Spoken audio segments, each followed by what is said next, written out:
अस्सलाम वालेकुम। मैं आज आपको गजरेले की बहुत आसान सी रेसिपी बता रही हूँ। बहुत ज़्यादा आसान है और जल्दी से तैयार हो जाने वाला।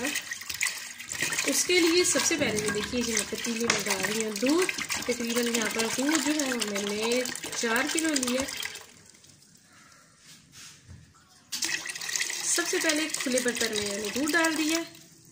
दूध को एक दफ़ा तेज आंच पे उबाल आने देंगे और उसके बाद हल्की आंच करके इसे थोड़ी थोड़ी देर के लिए हिलाते रहेंगे ताकि दूध जो है वो नीचे लगने ना पाए। जब तक हमारा दूध यहाँ पर खुश्क होता है इतनी देर में हम गाजरें काट लेते हैं। एक खुले मुंह के बर्तन में गाजरें हमने काट ली हैं, इनको डालेंगे और इसे चूल्हे पे चढ़ा देंगे। साथ ही हमारा दूध उबल रहा है और साथ ही दूसरे चूल्हे पे इसको रख देंगे। ये देखें जी साथ ही दूध उबल रहा है। तकरीबन ये जो है वो कुछ थोड़ा बहुत खुश्क हो भी गया और इसके साथ ही अब जब तक हमारा दूध खुश्क होगा इस साइड पे दूसरे चूल्हे पे जो है वो हमारी गाजरें जो है वो पक जाएंगी। तो बहुत आसानी से जो है और जल्दी से हम अपना गजरेला जो है वो तैयार कर लेंगे।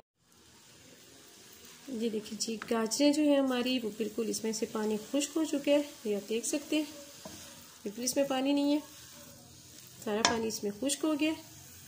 और साथ ही हमारा दूसरे चूल्हे पे जो है ये दूध देखिए किस तरह की इसकी शक्ल हो गई है, बिल्कुल खोए के जैसा हो गया। लेकिन इसको बिल्कुल ड्राई नहीं करना, नहीं थोड़ा सा ऐसे रहने देना है।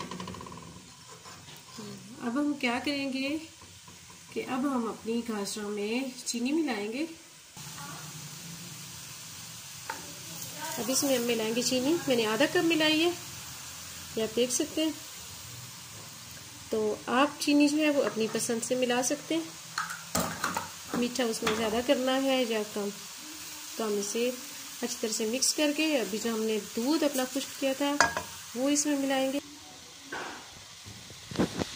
चीनी को अच्छे से मिक्स करके अब हमने जो दूध खुश्क किया है वो इसमें डालेंगे।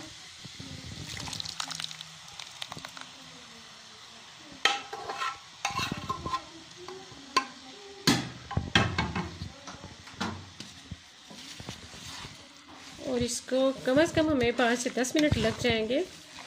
इसे बराबर आप चम्मच हिलाते रहना और इसको बिल्कुल खुश्क कर लेना। तो हमारा गजरेला जो है वो तैयार हो जाएगा।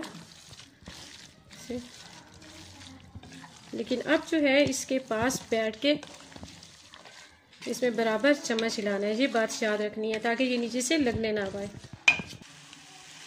अब ये देखें बिल्कुल जो है वो खुश्क हो चुका है। इसमें दूध जो हमने मिलाया था तो उसमें मेरे पास मलाई पड़ी थी तो हम इसमें मलाई डाल देंगे और अच्छे से। अगर हम मलाई डाल दें तो घी डालने की ज़रूरत नहीं है, इतना ऑयली हो जाता है ये। तो बस ये अब हम इसे मलाई को अच्छे से मिक्स करके थोड़ी देर पकाएंगे तो हमारा गजरेला जो है वो बिल्कुल तैयार है। ये लीजिए मलाई भी जो है वो बिल्कुल खुश्क हो चुकी है। ये देखिए कढ़ाई को इसने छोड़ दी है और हमारा गजरेला जो है वो तैयार हो चुका है। बहुत ही जल्दी और मज़े का गजरेला आप भी तैयार करें। और अगर आपको पसंद आए तो अपने फ्रेंड्स में मेरी रेसिपी को ज़रूर शेयर करें। घर में जो चीज़ें हम बनाते हैं एक तो वो अच्छी और खालिश होती हैं। बाज़ार से जो हम गजरेला लाते हैं ये बहुत ही कम खर्च में यानी बहुत अच्छा सा और ज़्यादा सारा गजरेला हमने घर में बहुत ही आसानी से बना लिया है। तो आप इस तरह से इसे ज़रूर इस रेसिपी को ट्राई कीजिएगा, आपको बहुत ज़्यादा पसंद आएगा। अपनी दुआ में याद रखिएगा। अल्लाह हाफिज़।